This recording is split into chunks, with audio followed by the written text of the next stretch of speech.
Hello दोस्तों, आप लोग कैसे हैं? दोस्तों मैं उम्मीद करता हूँ आप लोग बहुत ही अच्छे होंगे।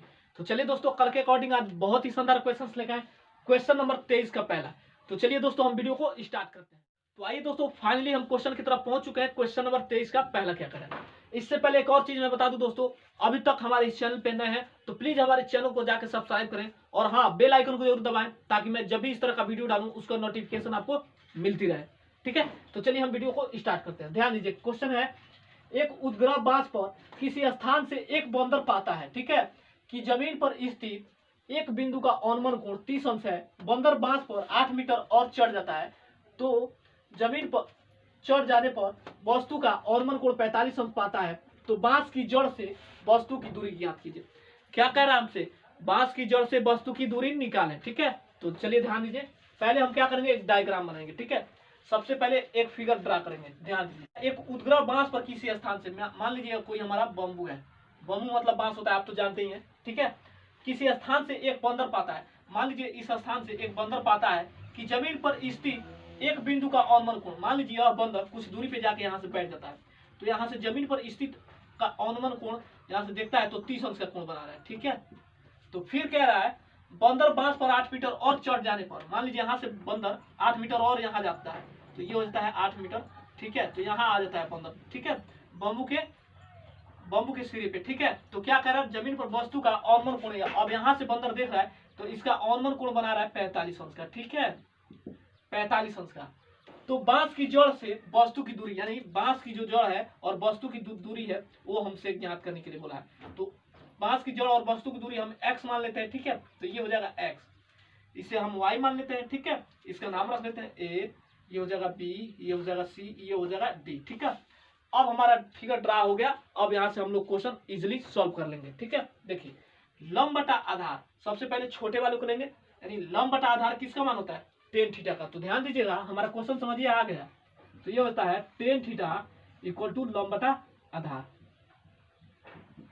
ठीक है, टेन थीटा के जगह पे कितने अंश का कोण बना रहा है, 30 अंश का ना। ध्यान दीजिए इधर 30 अंश का, तो ये हो जाएगा आपका टेन 30 अंश इक्वल टू लंब, देखिए कितना है, लंब हमारा BC है, कितना है BC है। ठीक है, अपान आधार कितना है AB है। चलिए टेन 30 अंश का मान क्या होता है, 1/√3 इक्वल टू, यहाँ ध्यान दीजिए BC हमारा देखिए कितना है, BC Y है, कितना है Y है, तो ये होता है Y अपान AB कितना है X है। अब इसका Y क्रॉस मल्टीप्लिकेशन कीजिए तो ये हो जाता है √3y इक्वल टू x। तो y को बाहर निकालिए, y का मान निकालना है ना, तो ये होता है y equal to x upon √3 metre. Equation number 1।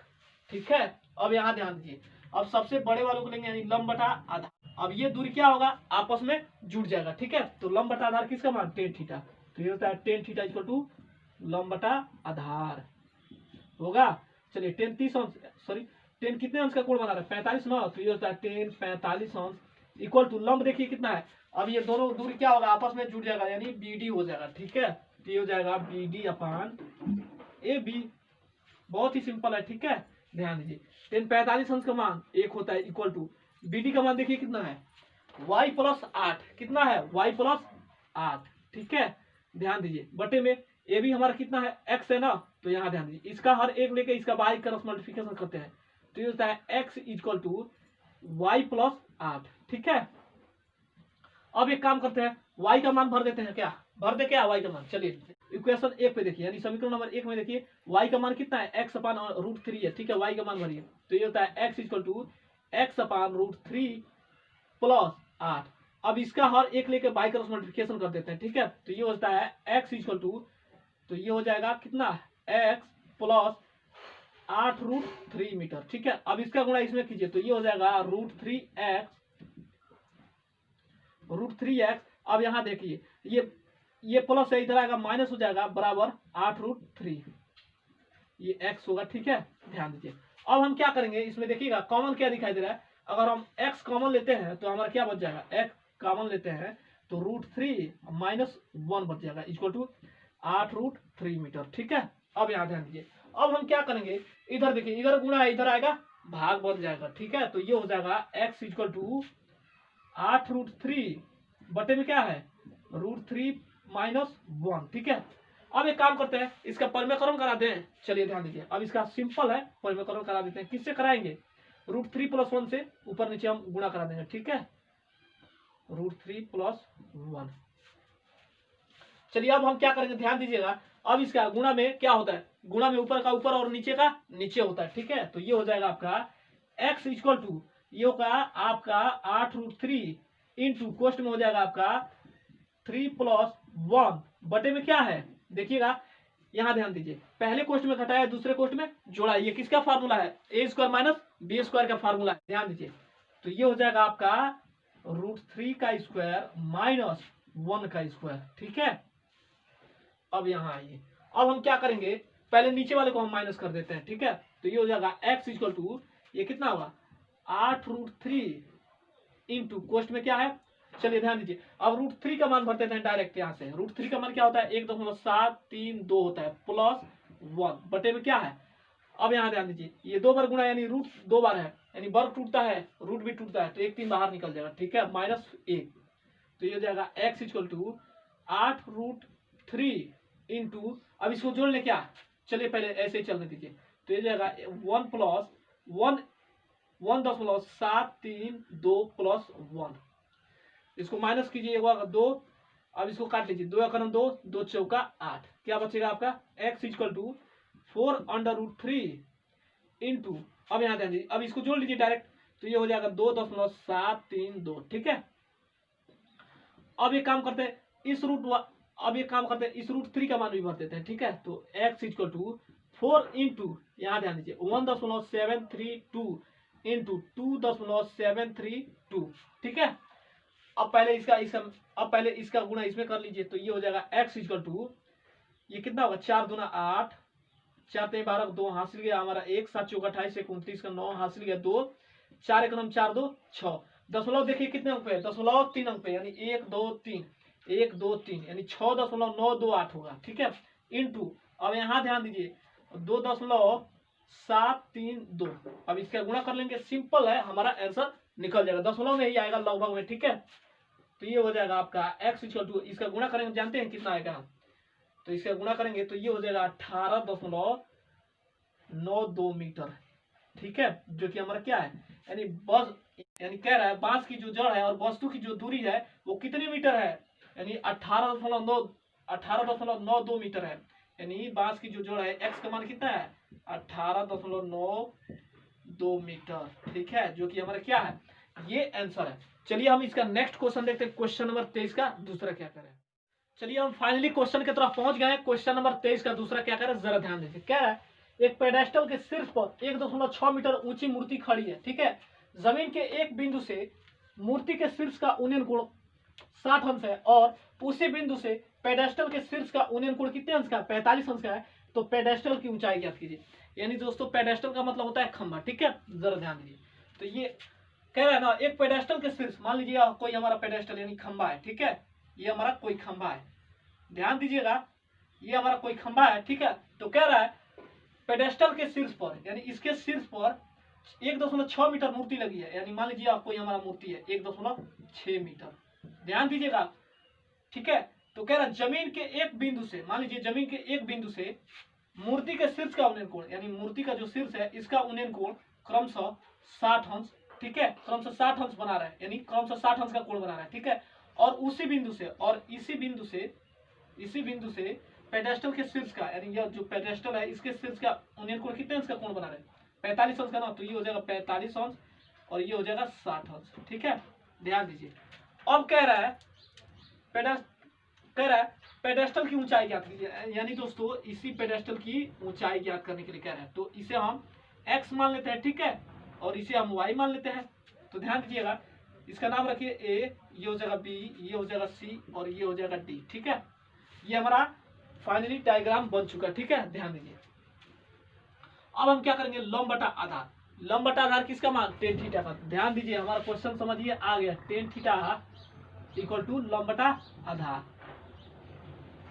ठीक है। अब हम क्या करेंगे, ध्यान दीजिए, अब हम क्या करेंगे, लंब देख लीजिए कितना है, लंब x, आधार कितना है हमारा y है, ठीक है। तो ये हो जाएगा 10,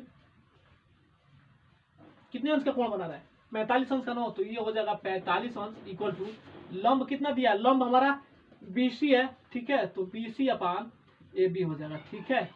तो 1045 अंश का मान 1 होता है, इक्वल टू BC देख लीजिए x है, AB हमारा कितना है y है, इसका हर एक लेके बाई क्रॉस हम मल्टीप्लिकेशन कर देते हैं, तो ये हो जाता है आपका y equal to x, equation number 1। ठीक है, ध्यान दीजिए। अब हम क्या करेंगे, अब इस टोटल को लेंगे यानी लंब बटा आधार, लंब बटा आधार किसका मान, टेन थीटा का मान। ठीक है, ध्यान दीजिए। अब हम क्या करेंगे, ये हो जाएगा tan theta equal to, tan theta के जगह पे कितने अंश का कोण बना रहा है, 60 अंश का ना, तो लंब बटा आधार कितना है, BD है। ठीक है, तो ये हो जाएगा हमारा BD अपान AB। ध्यान दीजिएगा 1045 अंश, सॉरी 1060 अंश, तो ये हो जाएगा 1060 अंश इक्वल टू BD कितना है, BD देख लीजिए x प्लस 1.6 मीटर, यानी x प्लस 1.6 अपान, यहाँ ध्यान दीजिए AB हमारा कितना है, y है। ठीक है, 1060 अंश का मान भरिए, 1060 अंश का मान क्या होता है, √3 होता है, √3 इक्वल टू, यहाँ देखिए x प्लस 1.6 बटे में, एक काम करते हैं y का मान हम भर देते हैं, y का मान हम भर देते हैं। समीकरण नंबर 1 में देखिए y का मान कितना है, हमारा x आया, कितना x। ठीक है, अब इसका बाई क्रॉस मल्टीप्लिकेशन कीजिए, तो ये हो जाता है √3x इक्वल टू, ये कितना होगा आपका, ये हो जाएगा आपका x इक्वल टू, सॉरी ये आपका हो जाएगा x प्लस 1.6 मीटर। ठीक है, अब ध्यान दीजिए, अब इस x को बाहर निकालिए, यहाँ प्लस इधर आएगा माइनस हो जाएगा। ठीक है, तो ये हो जाएगा आपका √3x minus x equal to 1.6। अब यहाँ ध्यान दीजिएगा कॉमन क्या दिखाई दे रहा है, अगर हम कॉमन x ले लेते हैं तो क्या बचेगा, √3 माइनस 1 बचेगा, क्या बचेगा, अगर हम x कॉमन लेते हैं तो बच जाएगा हमारा √3 माइनस 1। ठीक है, इक्वल टू 1.6। अब यहाँ ध्यान दीजिए, अब इधर गुणा है, इधर आएगा भाग बन जाएगा, तो ये हो जाएगा x का मान निकालना है ना, तो x इक्वल टू 1.6 बटे में क्या है, √3 माइनस 1। अब एक काम करते हैं, हम इसका परमेकरण करा देते हैं, किससे कराएंगे, किससे कराएंगे, √3 प्लस 1 से ऊपर नीचे गुणा करा देंगे। ठीक है, तो ये जगह √3 प्लस 1, ठीक है, बटे में क्या होगा, √3 प्लस 1। अब गुणा में क्या होता है, गुणा में ऊपर का ऊपर और नीचे का नीचे होता है। ठीक है, तो ये हो जाएगा आपका x इक्वल टू, गुणा कीजिए 1.6 इंटू √3 प्लस 1। ठीक है, बटे में, अब यहाँ देखिए पहले क्वेश्चन में घटाया, दूसरे क्वेश्चन में जोड़ा, ये किसका formula, a² minus b², a² minus b² का फार्मूला क्या होता है, a प्लस b, दूसरे क्वेश्चन में a माइनस b। ठीक है, तो ये हो जाएगा आपका √3 का स्क्वायर माइनस 1 का स्क्वायर। ठीक है, अब यहाँ ध्यान दीजिए x का मान निकालना है, तो ये हो जाएगा x इक्वल टू 1.6 इंटू √3 का मान भर दीजिए, क्या होता है 1.732 होता है, प्लस 1 बटे में क्या है, इसको माइनस कीजिए 3 माइनस 1। ठीक है, अब यहाँ ध्यान दीजिए, ये हो गया आपका x इक्वल टू 1.6 इंटू, अब इसको जोड़ लीजिए पहले, तो कितना होगा 2.732 होगा, बटे में क्या है, बटे में आपका 2 है। अब इसको काट लीजिए, 2 एकम 2, ये जाएगा 0.8 बार में। ठीक है, तो x इक्वल टू क्या बचेगा आपका 0.8 इंटू 2.732। ठीक है, अब जब इसका गुणा कराएंगे जानते हैं कितना आएगा, x इक्वल टू, अब इसका गुणा करा लीजिएगा तो इतना आएगा 2.18 मीटर। ठीक है, जो कि हमारा क्या है, ये आंसर है। यानी दोस्तों पेडेस्टल की ऊंचाई यानी खंभों की ऊंचाई कितनी है, 2.18 मीटर। ये हो जाएगा x इक्वल टू, x का मान आया है ना, तो x का मान कितना है 2.18 मीटर, जो कि हमारा क्या है, ये आंसर है। ठीक है, चलिए आज तक यहीं पर रहने दीजिए, मैं फिर पुनः अगले वीडियो में मिलता हूँ, तब तक के लिए जय हिंद।